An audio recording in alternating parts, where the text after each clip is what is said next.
Fonds en euros, unité de compte, quel type de placement privilégier? Lorsque vous souscrivez un contrat d'assurance vie, votre épargne peut être placée sur deux types de supports, les fonds en euros et les supports en unité de compte. Les fonds en euros traditionnels sont directement gérés par l'assureur pour le compte de ses assurés.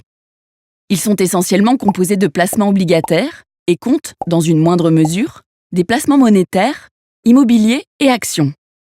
Ils sont considérés comme étant sans risque car leur valeur n'est pas soumise aux fluctuations des marchés. En fonction des résultats des placements de ce fonds, l'assureur détermine chaque année un taux de rendement qui ne peut pas être négatif. Une participation aux bénéfices réalisés est ainsi reversée aux assurés. Les supports en unité de compte sont gérés par des sociétés de gestion financière. Ils peuvent être composés de placements actions, obligataires ou monétaires.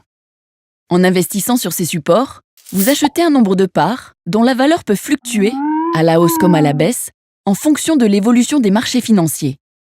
S'ils sont plus risqués, ces supports peuvent être beaucoup plus rémunérateurs que les fonds en euros. Depuis 30 ans, les rendements des fonds en euros baissent car les taux d'intérêt des placements obligataires ont atteint des niveaux extrêmement bas. Ces prochaines années, les rendements nets de frais de gestion de ce type de fonds devraient rester à des niveaux proches, voire inférieurs à 2%.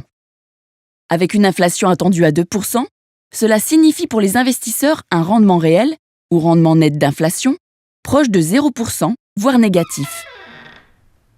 À long terme, il y a alors un risque de perte de pouvoir d'achat.